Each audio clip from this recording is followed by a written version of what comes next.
भद्रक पर लेटे दबा देखो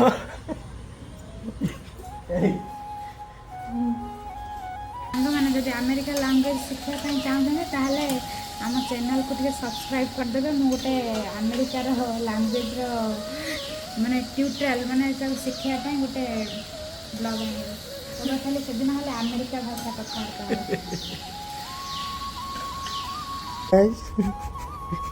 देखो सकालू सकालू मोर मिसेस मोर संगे डेली झगड़ा करुच्छी है एबे ये एक्सप्लेनेशन दबा कहाँ है मोर संगे झगड़ा कर मारिल कहीं उठ कहाँ है मारली कहले से ना पुलिस को फोन कर मारिल कहीं मो मारली बोले कि पुलिस फोन करू माने स्वामी स्त्री घर झगड़ा आजिकल पुलिस सॉल्व कर आसिक ना कौन बुआगु देखो गाइस कमेंट करी कहबो तुम आड़े तुम माजी मन तरफ एंता धमक माने पड़ुचे कि नहीं काण बनामा को हैं काण बनामा को काकड़ आ मिलमिकर गोटे नवा रेसिपी बनामा काकड़ मिलमिकर काकड़ मिलमिकर गोटे रेसिपी सोयाबीन सोयाबीन सोयाबीन बेले जाइसे से मार्केट नु काण टिके धरि आनसी फ्रेश काकड़ जदी अछि बेले नेक दे ओदा दिबा मते ये मारू छथि मु तो मार छे पप्पा पागल पुली गेल न करे हैं हाथ कोन उठाउछु जाउची एबे काकड़ टिके धरि आने गाड़ी चेबी कहीं हला मम्मी कहि छे खाना गोटे काकड़ रेसिपी बनावा पड़े चलो आज बने देखो केमती लागुच आपण मन को गोटे बढ़िया रेसिपीटा मिल जिबा मुझे ऐसे लिए हाथ नहीं आसमा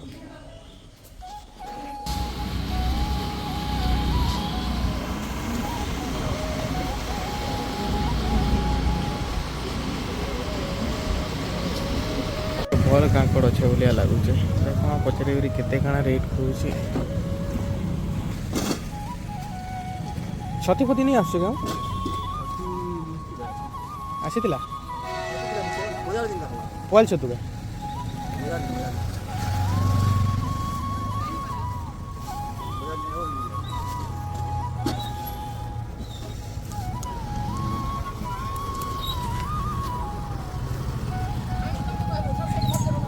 फाइनली कांकड़ नहीं कि आसीगली चलो जी मामा के दे दबा कौन कर चकरी ने चॉकलेट गुड़ नाचुच रोषे करे नाचवा ओई तो गुड़ कहाँ ले जी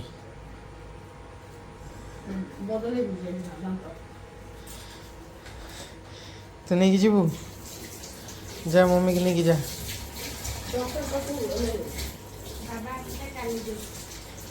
बाबा आसले काली जीवा हो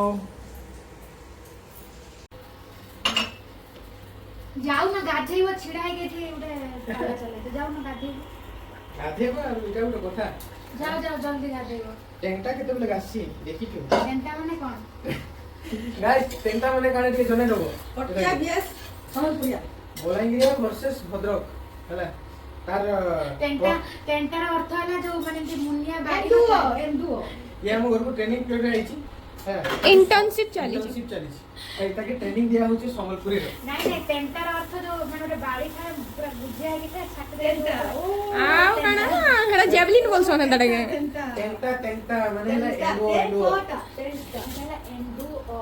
टेंटा ना केंटा ए गादी जा हो पिले म जाउ ने गाधी के आउछन तापरे नेक्स्ट काना हला म तुमको देखौ छे बाय तो गाइस फाइनली मु गाधी के पले आसली हम हीरोइन एबे बनावा कांकोड़ आ सोयाबीन रेसिपी काहे कि मोर मां बनावार थिला बाकी तार दी टिए काना भल नै लागुची बेले हमर मैडम एबे बनावे तो से पूरा रेडी सब पूरा धरी गिरी काना काना मैडम रखी छ ठंडा ही जी सामान काना काना कांकड़ आलू सोयाबीन प्याज टमाटर अदरक रसुन पेस्ट अच्छा तो रेसिपी आगुरु शिखी थिला बे यूनिक मनरु भाभी की करा हो तो चलो देखो केंता लागुची हमको कणा होची हमें तो खाइले गला जहाँ होगा मैडम दाई खाली खाओ ଏଇଥର ତମେ ବନେଇକି ଦବ ଆମେ ଖାଇବୁ ହେ ହେ ହେ। ହଉ ତମେ ଚିକେନ ବନେଇକି ଦେବି ଖାଇବୁ ତ? ନାଇଁ କାହିଁକି? ଖାଇବୁ। ତମେ ନି ଖାଇଲେ ସେଟା ଆମେ ଦେଇ କମ୍ପାନୀ ଦେଇ ପେଟଟା ପାଣିଆ ହେଇଗଲା କି ମ୍ୟାଡ଼ାମ? ଏଇଟା ଭାବନାର ତିଆରି ରୋଷେଇ ତ ସବୁ ଜିନିଷ ପାଣିଆ ହବ। ଆଜି ଆକ୍ଚୁଆଲି ବର୍ଷା ପାଗ ଦେଇଛି ଯେ ନା ଗାଧୋଇବା ଲାଗି ବି ଇଚ୍ଛା ହେଉନି, କିଛି ଗୋଟେ କରିବା ପାଇଁ ବି ଇଚ୍ଛା ହେଉନି। ତମେ ଗାଧେଇନ? ଗାଧେଇବା ସରିଲାଣି? ଗାଧୋଇ ସାରିଲିଣି, ସେଥିପାଇଁ ତ କହୁଛି ଇଚ୍ଛା ହେଉନି ବୋଲି। କେତେଥର ଗାଧେଇଲ? ଗାଧୋଇଲେ ତ ଫିଲ୍ କରିବ ମଣିଷଟା ଇଚ୍ଛା ହେବ କି ନାହିଁ। ମାମା ତୁ ଗାଧୋଇଛୁ? ଗାଧେଇ ସାରିଲିଣି। ମମି ସକାଳୁ ଗାଧେଇଛନ୍ତି 7ଟାରୁ। 7ଟା? ତୁ କେତେବେଳେ ଗାଧୋଇଲୁ?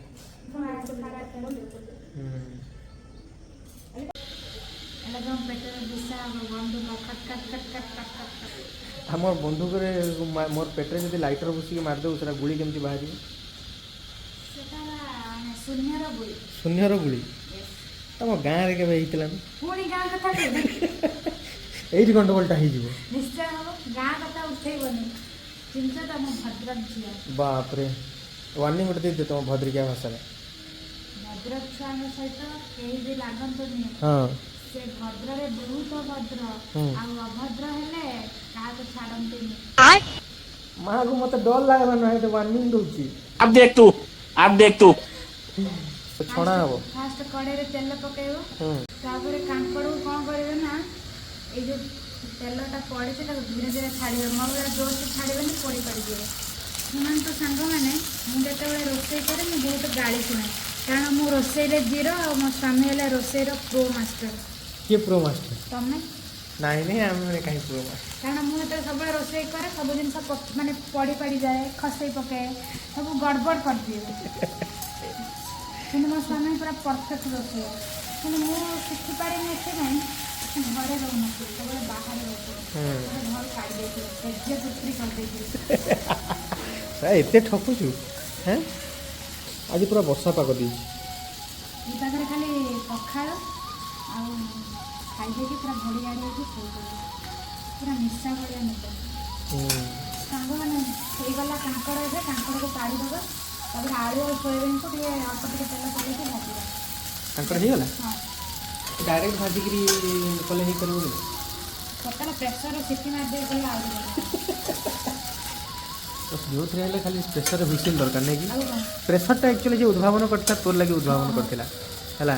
କହିଲା କି ମୋର ଝିଅ ଯେତେବେଳେ ବାହା ହେଇକି ଶାଶୁ ଘରକୁ ଯିବ ସିଏ ଖାଲି ହୁଇସିଲ୍ ମାରିବ ଟୁଁ କିରି। ପକେଇବେ ତେଲରେ ଧୀରେ ଧୀରେ ପକେଇବେ। ଆଳୁ ବି ଭାଜିବ ତ? ଆଳୁ ବି ଭାଜି ହେଇଗଲା। ଆଳୁ ସହିତ ସୋୟାବିନକୁ ସବୁ ଏକା ସହିତ ପକେଇ ପୁରା ଘଣ୍ଟା ଘଣ୍ଟି କରି ମିକ୍ସ କରିଦେବେ। ଏକା ସାଙ୍ଗରେ ପକେଇଲେ କିଛି ଅସୁବିଧା ତ ନାହିଁ? କିଛି ଅସୁବିଧା ନାହିଁ, ସବୁ ଏକା ସହିତ ପକେଇକି ଭାଜ। ପିଆଜ ଟମାଟୋ ପାଚା ଚୋବେଇ ଦେଇକି ଢୋକି ଦେଇକି ପାଣି ଟିକେ ପିଇଦିଅ, ପେଟରେ ତରକାରୀ ହେଇଯିବ। ଆଳୁ ଭଜା ହେଇଗଲା, ତାକୁ କାଢ଼ିକି ସାଇଡ଼ରେ ରଖିଦେବା। ଧୀରେ ଧୀରେ କାଢ଼ିବେ, ନହେଲେ ସବୁ ସୋୟାବିନ ତଳେ ପଡ଼ିଯିବ, ନହେଲେ ଯେମିତି ପଡ଼ିଯାଏ। ଆଚ୍ଛା, ଏତେ ରୋଷେଇବାସ ଆମେ ଯଦି ନ କରିକିରି ଆମେ ଯଦି ସବୁ ଖାଇ ଦେଇକିରି ପାଣି ପିଇଦେଲେ? ମୁଁ ତ ସେଇଆ କହୁଛି, ଏତେ ପରିଶ୍ରମ କିଏ କରିବ? ସବୁ କଞ୍ଚା ଚୋବେଇ ଯାଅ। କଞ୍ଚା ଚୋବେଇକି ଉଷୁମ ପାଣି ଟିକେ ପିଇଦେବ, ବେଶୀ ଗରମ ପାଣି ପିଇବନି, ପେଟରେ ଷ୍ଟୋମାକ୍ରେ ପୋଡ଼ିଯିବ।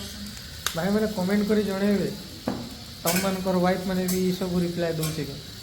କଡ଼େଇରେ ତେଲ ପକେଇବ, ତାପରେ ଟିକେ ସୋରିଷ ଆଉ ଟିକେ ପକେଇଦେବ। ସୋରିଷ ଜିରା? ଦେନ୍ ମସଲା ପକେଇବ, ଡାଇରେକ୍ଟ ମସଲା। ଅଦା ରସୁଣ ପେଷ୍ଟ 2 ଚାମଚ ପକେଇଦେବ।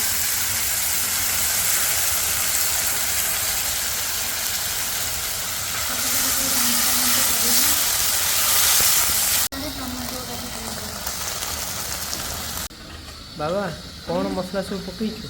ବେଶୀ କିଛି ନୁହଁ, ଲଙ୍କା ଲୁଣ ଆଉ ହଳଦୀରେ ଟିକେ ଗୁଣ୍ଡ ପଡ଼ିଛି। ଏବେ ମାନେ ସୋୟାବିନଟାକୁ ଚିକେନ୍ ଫ୍ଲେଭର ଆଣିବା ପାଇଁ ଟିକେ ଚିକେନ୍ ମସଲା ପକେଇଦେବା। ଚିକେନ୍ ଫ୍ଲେଭର ଆଇବ? ତାପରେ ତାକୁ ଆଉ ଟିକେ ଅଧିକ ଭଲ ଫ୍ଲେଭର ଆଣିବା ପାଇଁ ଟିକେ ଧନିଆ ପାଉଡ଼ର ପକେଇବା।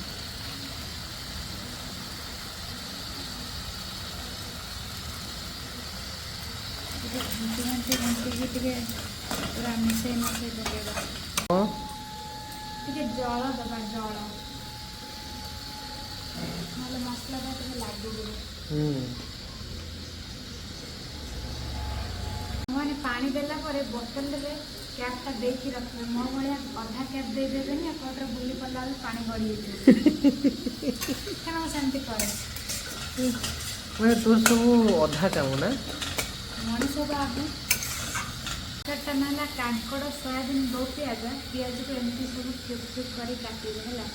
ତାପରେ ମସଲା କଷେଇଲା ପରେ ପିଆଜଟାକୁ ଏମିତି ଧୀରେ ଧୀରେ ପକେଇବେ, ଜୋରସେ ପକେଇବେ, ପିଆଜ କାନ୍ଦିବ। ପିଆଜ ପଶାଇଲା ପରେ ପିଆଜକୁ ଧୀରେ ଧୀରେ ଏମିତି ବଳି ଦେବେ। ଆମ ପିଆଜକୁ ଆମେ ମାନେ ବଳି ପକେଇଲେ ତରକାରୀରେ ବିଚରା ପିଆଜ କାନ୍ଦେନା ଆମ ପେଟକୁ ଯିବୁ ତୁ। ତାପରେ ଯେଉଁ ପରିବା ସାଙ୍ଗମାନେ ରହୁଛି ତାକୁ ତରକାରୀ ପକେଇକି ଟିକେ ଭଲସେ କଷିବା।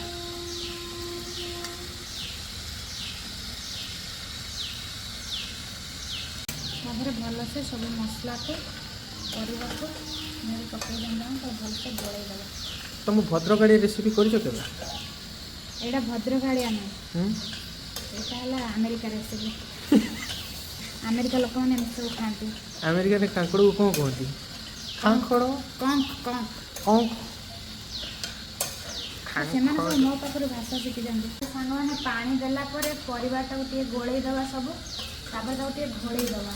କାରଣ ପରିବାଟା ତା ଭିତରେ ସବୁ ସାଙ୍ଗସଙ୍ଗା ହେଇକି କଥାବାର୍ତ୍ତା ହେଇକି ସ୍ୱର୍ଗପୁରକୁ ଯିବେ, ତ ସିଝିବେ, ତ ସେଥିପାଇଁ ସେଣ୍ଡା ହେଇଯିବ।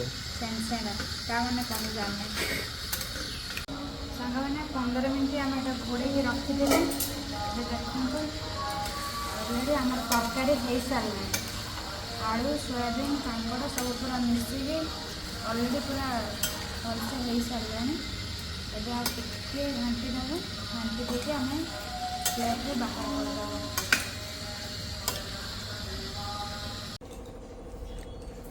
ଆଉ ପିଲା ସୋୟାବିନ୍ ତରକାରୀ କେନ୍ତା ହେଇଛି କହିଦିଅ ଟିକେ।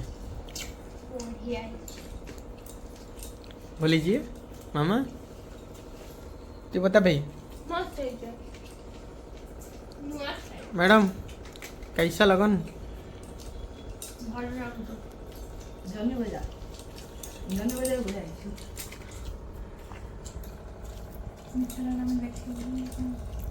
ଦେଖାବ